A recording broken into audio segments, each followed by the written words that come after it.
चलिए खबरों की शुरुआत करते हैं। 2016 में हुई नोटबंदी के खिलाफ दाखिल अर्जियों पर सुप्रीम कोर्ट में सुनवाई हुई।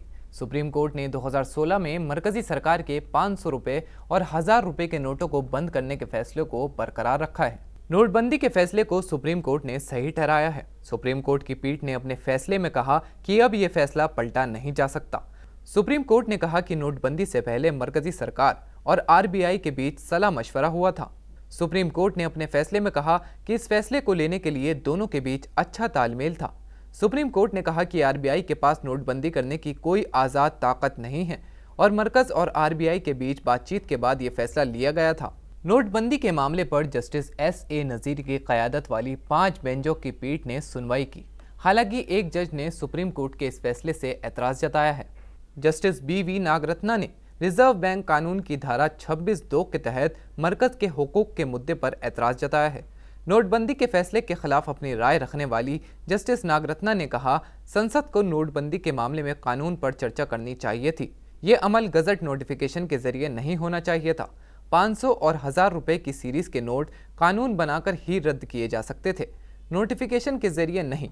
मुल्क के लिए इतने अहम मामले में संसद को अलग नहीं रखा जा सकता। इतवार को दिल्ली में एक दिल दहला देने वाला मामला सामने आया। कंझावला इलाके में नशे की हालत में कार में सवार 5 लोगों ने एक लड़की को टक्कर मारी, फिर उसे कई किलोमीटर तक घसीटा, जिससे उसकी मौत हो गई। इस वाकये का सीसीटीवी फुटेज सोशल मीडिया पर तेजी से वायरल हो रहा है। वहीं पुलिस के जरिए 5 लोगों को गिरफ्तार कर लिया गया है। इस दिल दहला देने वाली वारदात के बाद गुस्साए लोगों ने सुल्तानपुरी पुलिस स्टेशन के बाहर एहतजाजी मुजाहिरा किया और दिल्ली विधानसभा की डिप्टी स्पीकर राखी बिरला की गाड़ी को तोड़ा। लोग मुलजिमीन के खिलाफ सख्त कार्रवाई की मांग कर रहे हैं। वहीं दिल्ली के सीएम अरविंद केजरीवाल ने इस मामले पर बयान देते हुए कहा कि मुलजिमीन को फांसी की सजा होनी चाहिए। बेहद शर्मनाक घटना है और समझ में नहीं आता कि हमारा समाज किस तरफ जा रहा है, जब कुछ लड़कों ने अपनी गाड़ी से एक लड़की को कई किलोमीटर तक घसीटा और उसकी बहुत दर्दनाक मौत हो गई। उम्मीद करता हूं कि और अपील करता हूं कि चाहे जितने भी रसूख वाले क्यों ना हों जो दोषी हैं, उनको सख्त से सख्त सज़ा मिलनी चाहिए। ऐसा ये तो रेयरेस्ट ऑफ रेयर क्राइम्स में आता है। ऐसे लोगों को तो फांसी की सज़ा मिलनी चाहिए। वही मैंने कहा, जो भी कोई भी हो, मैं उसमें अभी नहीं जाऊंगा, लेकिन चाहे कितने भी रसूख वाले लोग हों, ये तो किसी की भी बेटी के साथ हो सकता है, किसी की भी बहन बहू के साथ हो सकता है। तो इसमें चाहे कितना भी कनेक्शन वाले लोग हों, पॉलिटिकली कितने भी कनेक्टेड लोग हों, हम सबको मिलकर प्रयास करना है कि उनको सख्त से सख्त सज़ा मिलनी चाहिए। समाजवादी पार्टी लीडर शिवपाल यादव ने कांग्रेस नेता राहुल गांधी की तारीफ की। उन्होंने एक बयान देते हुए कहा कि राहुल गांधी ने यात्रा निकालकर अच्छा काम किया है।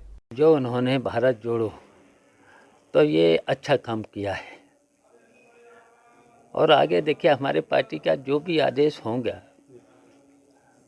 तो उस पर हम लोग चलेंगे। चलिए, इस पर हम क्या बता सकते हैं। ये तो जब सब लोग बैठेंगे, सभी लोग बैठेंगे, तब इस पर निर्णय लिया जाएगा। देखिए, जो भी हमें जिम्मेदारी मिलेगी बखूबी से निभाएंगे और सबको जोड़ करके हमारा प्रयास होगा 2024 में भारतीय जनता पार्टी की सरकार को हटाए। अच्छा, पूरा प्रदेश जानता है उनके बारे में, पूरा प्रदेश जानता है वो किससे मिली हैं, किसके लिए काम कर रही हैं, और सब लोग, पूरे लोग समझ चुके हैं। अब उनकी बातों में कोई आने वाला नहीं है। देखिए, हमारी पार्टी पूरी तरह से स्थानीय निकायों का चुनाव लड़ेगी और भारी बहुमत से चुनाव जीत। कार्यकर्ता पूरी तैयारी करेंगे। चुनाव तो हो जल्दी, हम चाहते हैं कि चुनाव आरक्षण लागू हो तुरंत, और तुरंत लागू होकर के चुनाव हों और सरकार को कराना चाहिए जल्दी। राजस्थान में पाली जिले के बोमादड़ा गांव के पास एक ट्रेन हादसा हो गया। यहां सूर्य नगरी एक्सप्रेस के 14 डब्बे बेपटरी हो गए, यानी पटरी से उतर गए। मिली जानकारी के मुताबिक इस ट्रेन हादसे में ट्रेन के 3 डब्बे पलट गए, जबकि 11 डब्बे पटरी से उतर गए। हालांकि हादसे में किसी भी तरह के जानी नुकसान की कोई खबर नहीं है, लेकिन 24 मुसाफिर जख्मी हुए हैं, जिसमें 4 स्काउट स्टूडेंट शामिल हैं। हादसे के बाद मौके पर बड़ी तादाद में रेलवे, पुलिस और इंतजामिया अफसरान पहुंचे और फौरन मौके पर राहत और बचाव काम शुरू किया गया। दिल्ली के पब्लिक ट्रांसपोर्ट सिस्टम को वर्ल्ड क्लास बनाने और दिल्ली की आबो हवा को बेहतर बनाने के मकसद से डीटीसी ने अपने बेड़े में 50 और इलेक्ट्रिक बसों को शामिल किया है। सीएम अरविंद केजरीवाल ने राजघाट पर इन 50 इलेक्ट्रिक बसों को हरी झंडी दिखाकर रवाना किया। इससे पहले भी सीएम केजरीवाल डीटीसी और क्लस्टर बसों के बेड़े में बसों को शामिल कर चुके हैं। वहीं इस मौके पर दिल्ली के सीएम अरविंद केजरीवाल ने लोगों को मुबारकबाद पेश की। अब 300 इलेक्ट्रिक बसेस हो गई हैं दिल्ली के अंदर। बहुत कम समय में हमने इतनी सारी इलेक्ट्रिक बसेस एक्वायर कर ली हैं। इसके लिए मैं सभी ऑफिसर्स का, जिन्होंने बड़ी मेहनत करके ये सारी प्रोसीजर्स पूरे किए, उनको भी बधाई देना चाहता हूँ और दिल्ली के लोगों को बधाई देना चाहता हूँ कि ये सुविधा उनके लिए उपलब्ध हो रही है। एक मैं आपको पूरा ओवरऑल दिल्ली में बसेस का जो अब स्टेटस है वो बता देता हूँ। दिल्ली में अब हमारे पास टोटल 7,379 बसेस हो गई हैं। ये आज तक की पूरे 75 साल की सबसे ज़्यादा बसेस हैं दिल्ली की सड़कों के ऊपर। इतनी बसेस कभी दिल्ली की सड़कों पे नहीं हुई थी। तो बीच में कई साल अकाल पड़ा था जब दिल्ली में नई बसें खरीदी नहीं गई थी। कई सालों तक नई बसें नहीं खरीदी गई थी और हमें भी, मुझे याद है, बीच में कहा गया कि इतने साल हो गए इस बसें नहीं खरीदी गई। जैसे कहावत है, जब भगवान देता है तो छप्पर फाड़ के देता है। तो दिल्ली सरकार भी जब काम करना शुरू करती है तो फिर छप्पर फाड़ के काम करना शुरू करती है। एक बार ख़रीदना शुरू किया तो फिर खूब सारी बसें अब एक साथ खरीदी जा रही है।